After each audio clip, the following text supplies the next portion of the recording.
this really started off as again, my wife had gone to the op shop and bought a big pile of listeners and put them next to my bed, and I quietly read through articles as they interested me.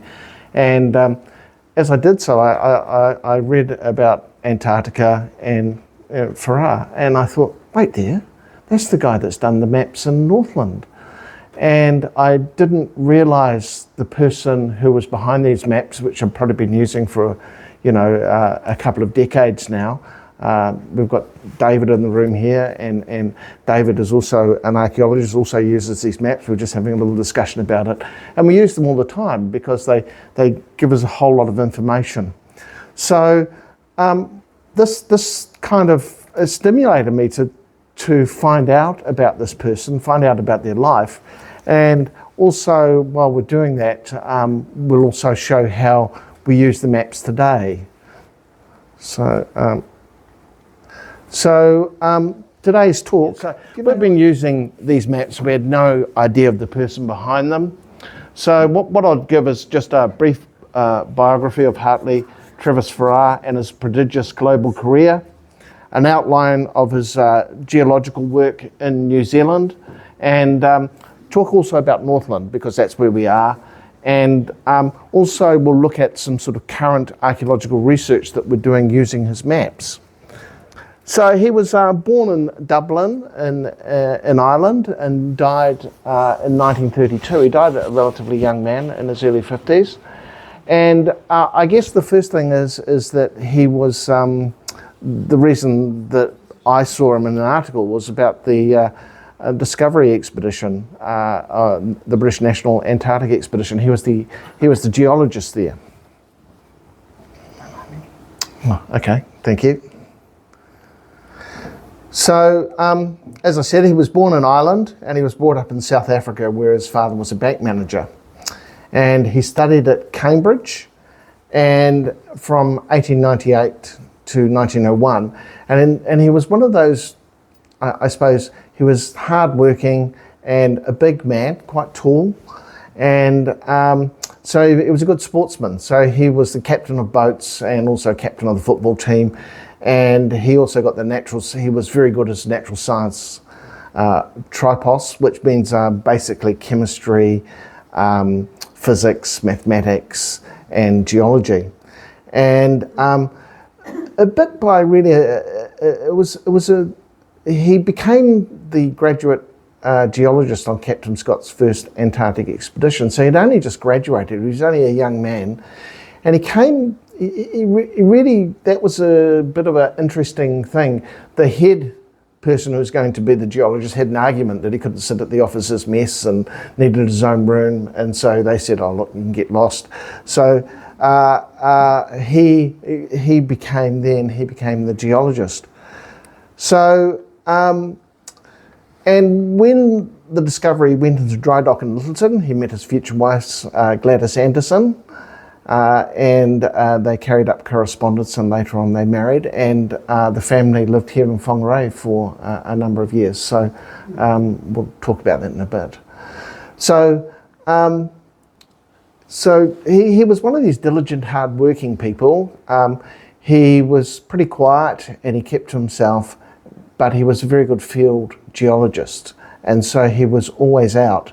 And Scott notes that when he's talking to him, he knows the features of every hill and every glacier around the area. So he was one of those people who was out there. He almost died once. He managed to stagger back with frostbite, and he also got scurvy at one stage, but he continued working out in the field. And because of his field work, there's a large glacier, and that's what alerted me to this backstory, which is called the Ferrar Glacier. And also there's a type of dolerite, which is a type of dark rock, and he described that as a geologist, that it's named after him. So this is the glacier here. You can see it, and that's where we are in Antarctica. And it's a big, large glacier which he traipsed and explored and recorded. And here we can see the To our right, this is this dark line running through here, which is named after him. The other thing that he did when he was in the Antarctic, and he collected fossil rocks.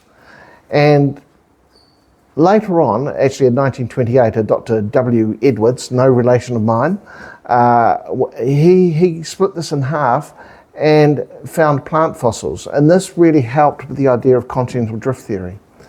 So what they found was plant fossils in the Antarctic, and they were wondering how that had occurred. And we have a drawing here of a Cretaceous forest about 120 million years ago. And this is a reconstruction which is based on a PhD work by Jody Howell of what the forest looked like in Antarctica 120 million years ago. He also published a number of papers on Antarctica, and I'll just bring your attention to this. This is a paper written by Martin Brooke and Susanna Ferrar, a relation. And it's a geological paper which talks about his legacy. So most of this work that I'm showing up there is actually taken from this paper. So I just want to acknowledge the work that they did. And then in 1905 he went to Egypt to join the geological section of the survey, and he remained there until 1913. And his work was really to do with soils and irrigation on soils and the effect of soils. So he was a soil scientist as well as a geologist. And he also looked at this, which is the, I'll show it to you in a sec. It's not on that one.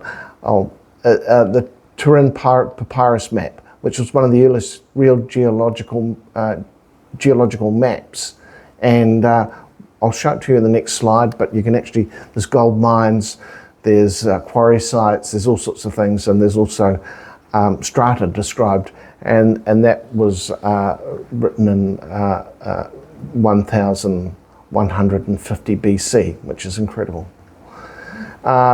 He then went, he also worked and found some archaeology, a large 12-kilometre long embankment of Ghazer al-Tod, and he realised that it had been produced by human labour, was not a natural feature. And came back to New Zealand with his family and became a master of Christchurch College for 1 year. And then war came out, and he went with the New Zealand Expeditionary Force into Palestine. And what he worked out was photographs. Aerial photography was just in its infancy, and he worked out that aerial photography was very, very important for working out not only where troops were moving and where fortifications were, but also have scientific applications. So, and that discovery, or that part of his work about using it for science, really carried on throughout his career. There's the Turin Papyrus map, and it's pieced together from many fragments, and the map shows a 9-mile or 15-kilometre stretch of a wadi, a valley that included a stone quarry and a gold mine. After the war, he joins the New Zealand Geological Survey, and for 6 years he led to mapping surveys in Northland from 1919, and the family lived in Whangarei. So, are there any descendants here? No? So when you say these things, sometimes there's people that are actually associated with that. So it's always nice to know that. I think you can say that he's meticulous. He was hardworking and productive, and his team achieved and found coal and oil seams, soil productivity in Northland, and the geological maps are rich not only in geological information but also archaeological and social data. And the next part of the talk, we're talking about some of that. He then went into Central Otago in 1926 and did soil surveys and looked at the suitability of those soils for irrigation, and also worked on the Murchison earthquake and slope failures and landslides. So you can see he's got a really busy life. And a lot of this time you're actually out in the field, living in tents or in small settlements. And then he started mapping later on in the 1930s, the King Country, and looked at soil surveys mapping in areas of cobalt deficient soils, which of course cause bush sickness. And so very important to understand that. And here we have him, this is him here, this man here, and here he is out, the DSIR soil team, poses in the field in 29, sorry. And so Leslie Grange is this man here. He becomes, he mentors all these people really. And so Leslie Grange and Hurst and Norman Taylor all became directors or part of the soil. So both Grange and Taylor both became directors of the DSIR soil survey team. So he not only was out there doing the work, he was also mentoring people, which is very important. But in 1932, he was awarded a DSc by the University of New Zealand in recognition of his contribution to science. He was also the acting director of the New Zealand Geological Survey. But then he had a relatively minor operation for a hernia, I believe, and he died. And he was 52 and leaving a wife and 4 children. But he left a huge legacy of maps, publications and observations. And that's where I know him from, is from his maps. And as an archaeologist, we use the maps all the time. What happens is when we're looking at a parcel of land, or say there's a subdivision going in or something like that, the first bit of research we do is we look at the early maps of the area, and then we layer on different bits of information that we have. And these Ferrar maps, these geological maps, contain all sorts of information that inform us about what's been happening on the land. So for those archaeology, this is as an archaeologist means archaeo means old, and ology means the knowledge of. I'm no Indiana Jones, that's for sure. We have Māori archaeological sites, of which there are many in Whangarei. So we have Parihaka will be an example. One of the largest pā sites in Aotearoa, stretches kilometres along the ridges.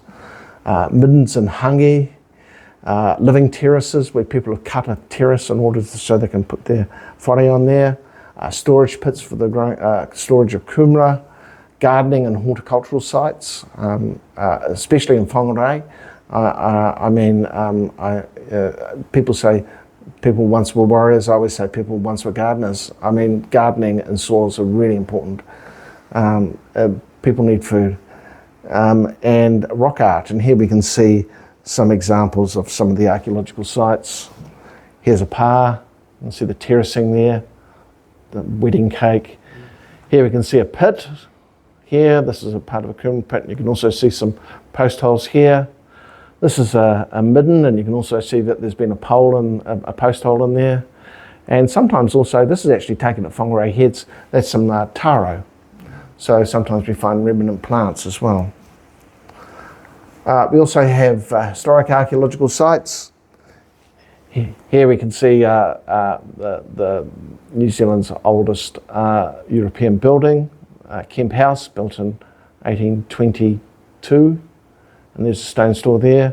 Here we have part of a ship on the Kaipara that they become covered and uncovered depending on the wave and wind action. And here we can see the remains of a kauri dam. So we're very lucky to live in Northland. There's more recorded archaeological sites in Northland than anywhere else in the country. So as an archaeologist, this is the place to be. And here you can see the spread of archaeological sites. Here we have Whangarei here. It's pretty dense around here, isn't it? And then coming up the coast, a bit of a blip there, all the way up, all through the Bay of Islands, all the way down the west coast. Here's the Waipoua, Hokianga. So you can see that there's a huge amount of sites. And these are only the recorded ones. For every recorded one, there's probably 3 that aren't. So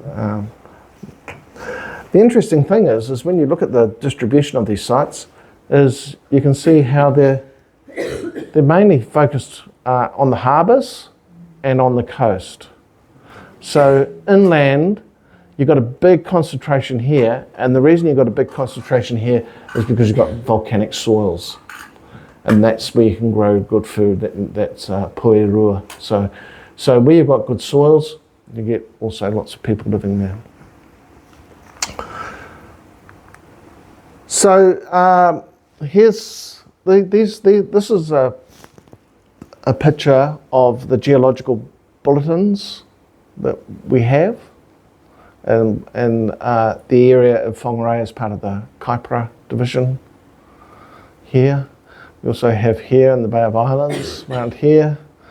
And so we have here the Whangaroa subdivision, 1925, Bay of Islands and Whangaruru subdivision, 25, and the Kaipara subdivision, which was published after his death. So the key data from these bulletins as archaeologists, we are interested in the geology, but really for us is that the maps, they contain a social history that they contain, because they were out in the field and they're recording this.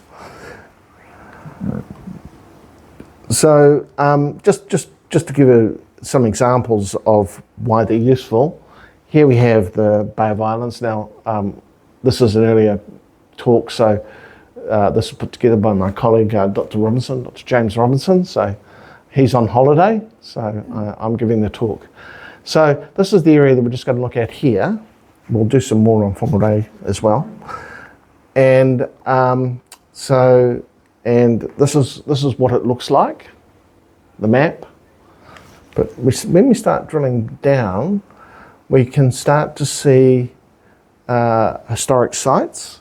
So we've got Kororareka here, we've got Cape Brett, the lighthouse here, we've got the whaling station here, we've got Otahuhu Pa down in here, and we've got Okiato, the site of New Zealand's first capital, here.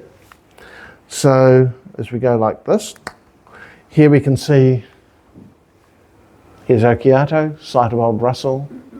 Here we can see the store at Opua.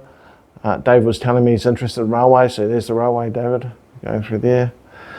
Also got a pa here, a store here, sawmilling here. So as you can see, you're starting to build up names of people and also events that have happened in the landscape. So then we look at, we have also mining sites. So here we go here. So here we can see, this is Orongo Bay, this is the road now, which drives around to Russell, around there. And here you can see the Tiki Tiki Ora, the hill, and here you can see the old manganese workings. You can see them here, manganese workings here, quartzite here. So you start to build up where these mining sites were in the past.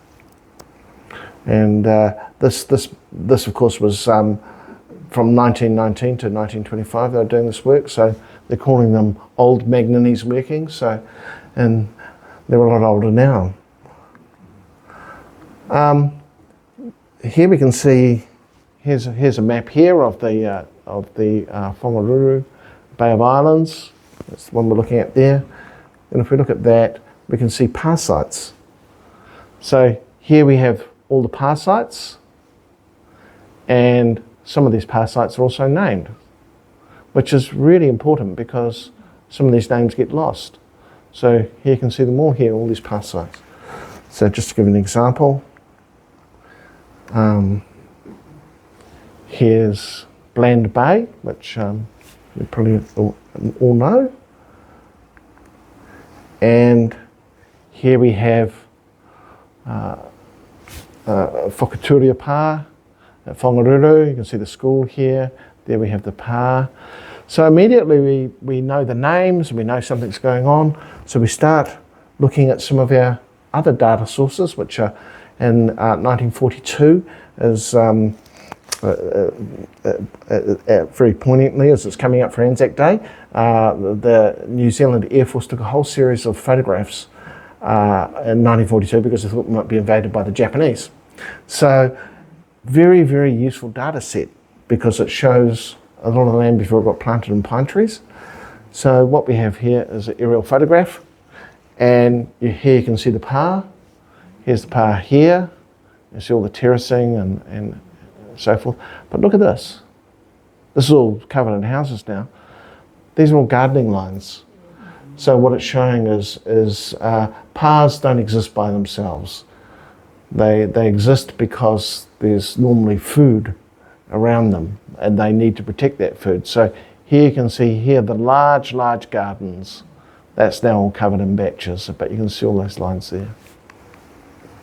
And there's a blow-up of that aerial photograph just coming into the Pouhere here.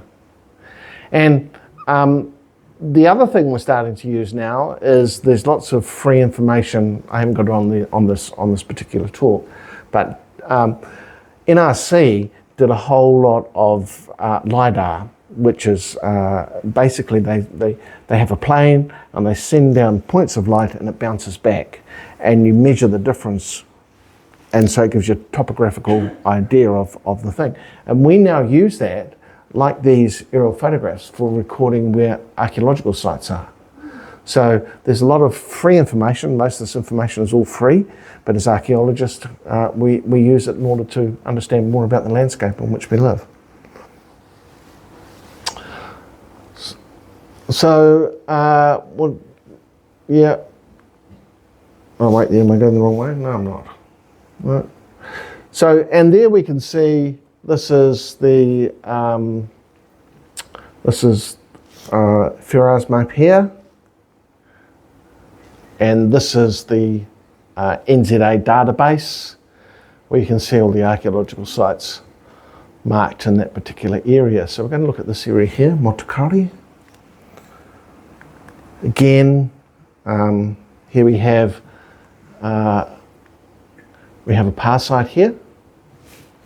And I must say, this little token here, just during lockdown, a boy found that. He was playing on the beach, and it's got 1 penny stamped on it, and it was from the S. Hagen Smith Merchants. And on the other side, it's got a likeness of Prince Albert. And we know that Samuel Smith arrived in Auckland and established himself as an ironmonger and a ship owner. So sometimes you can relate objects, see there's a store there. Sometimes you can relate the objects that are found in, people sometimes find, to these maps. You can find them to aerial shots, and then you have objects, and that's what archaeology is all about, really, is getting all the bits and pieces together, getting all the different databases. And here we can see, this is one of James's drawings. He's a much better drawer than I am. Mine would look like SpongeBob SquarePants. But here you can see he's got all the features here. He's got terraces here, these pieces here.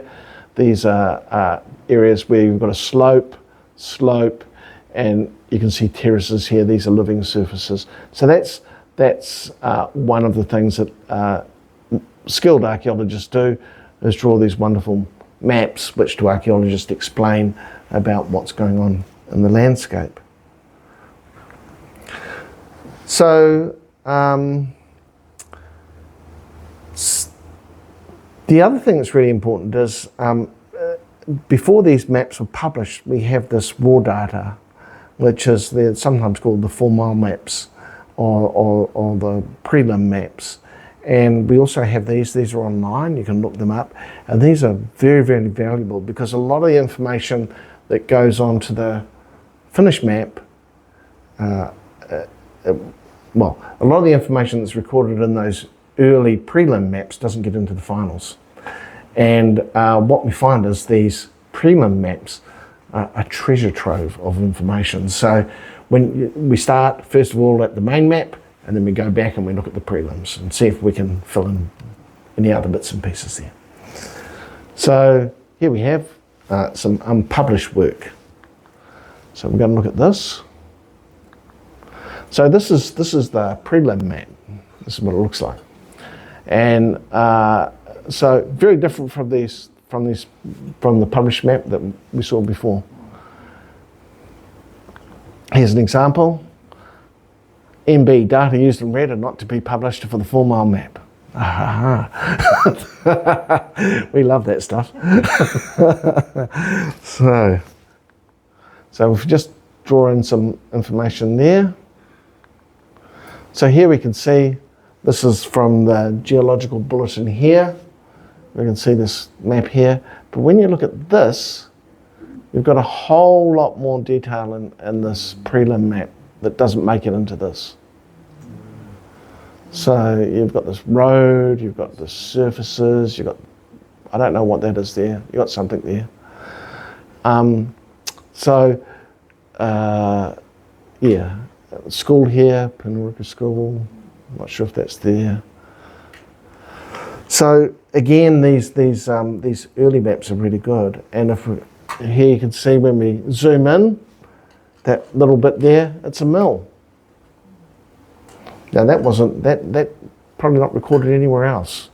So once we start overlaying that, we can then understand a bit more about the landscape.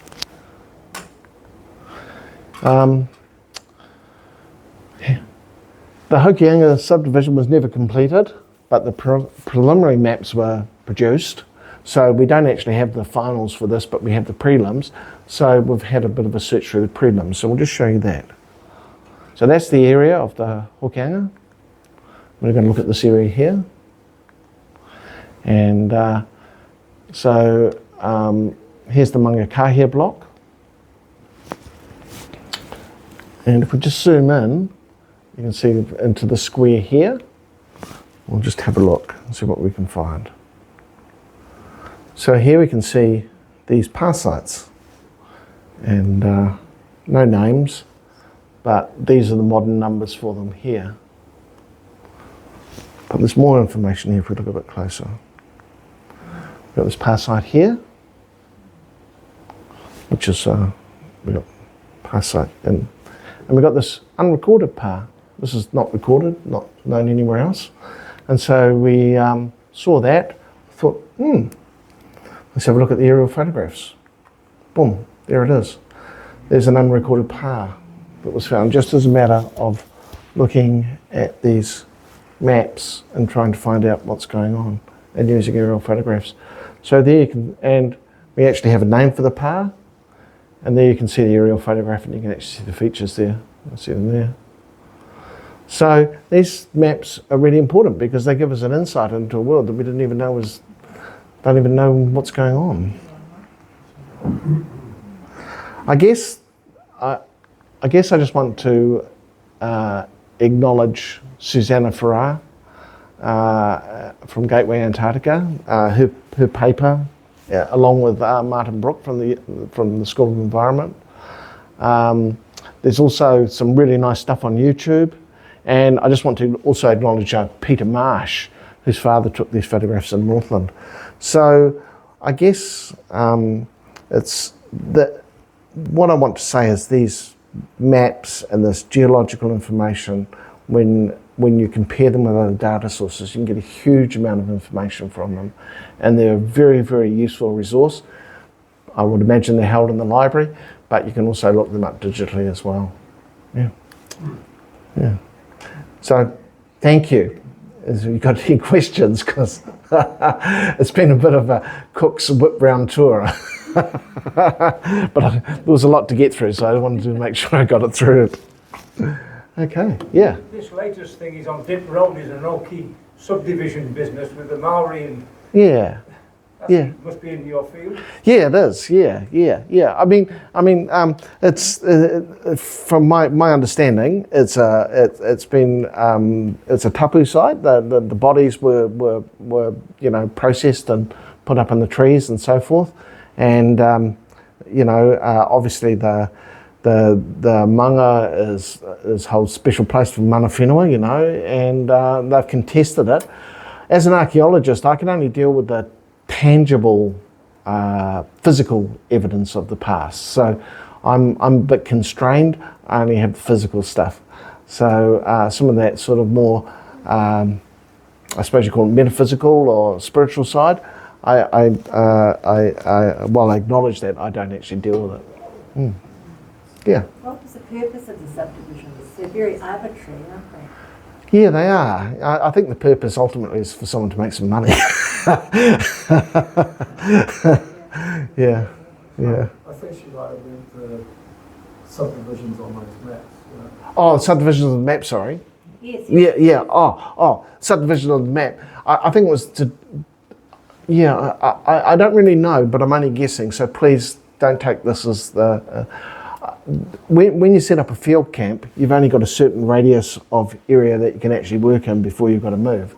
So they would have drawn arbitrary lines for the subdivision on the map that would have been able to be done within a certain time frame and a certain distance. Yeah. Why don't they use the information from the old maps on the new maps? Well, yeah. Why aren't they transferring it? Yeah.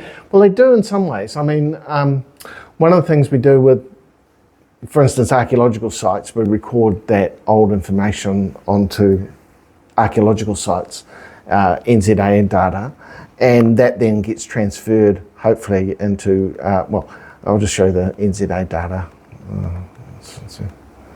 Oh, there's one. So that will be transferred, should be transferred into the GIS for council, and each one of these dots will have an information sheet that goes with it. So in some ways that information does get there, but I do think that looking at these earlier maps, if we could do it right from council, you know, or whatever, you basically, what we do is we combine all the different data sources and build up a picture of a particular piece of land. But you could do that by layering it like a layer cake. Yeah, so it can be done. Yeah. Because if you look at that, you don't know that there's a mine there or there's a sawmill or something. No. Unless you know where to look for it. Yes, yeah. Well, what you can do is, if, say, for instance, you own a property here and it's got these stars on it, you would then go to NZA and ask for that information. Yeah. So how do we find the prelim maps if we're Googling? Oh, well, the easiest way is just put down Hartley Ferrar prelim maps. Yeah. Is all this information available online? Yes, it is. In GIS form? Well, Is it like so where you can select the archaeological layer? yeah, you can NZAA data is, you can drill down to that level there as a public person. But this data here, what we do is we will basically take a screenshot of that and overlay it over that drawing there to make sure that everything aligns. Yeah. Was the Air Force also taking photos of the whole area, like over Whangarei as well? Yes, yeah, because what happened was as war clouds were looming in New Zealand, they decided it would be a really good idea to photograph everything for what Hartley Ferrar was saying in 1917 when he was in Palestine, was that by taking aerial photography, you can then plan about where routes are going to go and everything else. But again, like him, archaeologists use that information to look at the archaeological sites that we have around. So these data sets that were done in the past are incredibly important for informing us today and in the future. So again, do we just Google aerial photos? Yes, you do. Yeah, retrolens.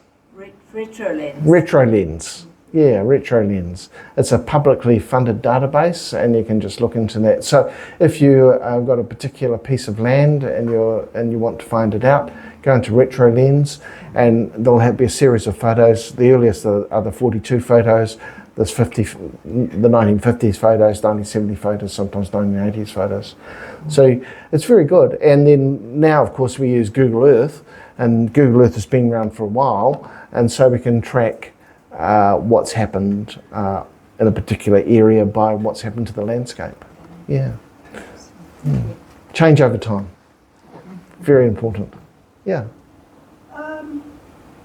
If you entered my distinctly amateur head, it would be easy if all you people coloured the sea blue.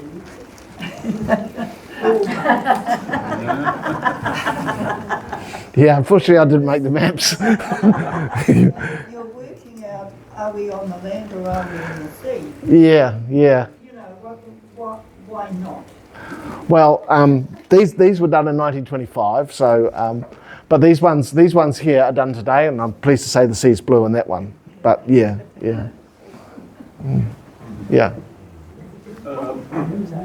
The blue on the geology is a particular rock type, which is why it's shown in blue. Well, I do I understand why it needs to be like that. And there is such a thing as sea, which is normally blue. Yeah. It's called sea rock. Yeah. Yeah, look, I'm not a geologist, and it's that's what they did, and we've just got to work with it. Yeah. Any? She's going to start a fire. Oh, okay. Yeah. You could press it with a button. You're right. You could fill it in. I mean, I'm just dealing with the maps that they have at the moment. Yeah. Yeah. Any other questions? Yeah. What do the crosses represent? I think they're outcrops of On the right-hand map. on the right-hand map here. These ones. Yeah, the little, Yeah, I think they're outcrops. Alright. Outcrops of rock. Yeah. Again, I'm not a geologist, but yeah, no, I think it's to do with outcropping, because that's what they did, is they went around and they looked at all the outcrops so they could work out what the formation of the geology was. I'll just see if there's any more. Yeah, there's some there.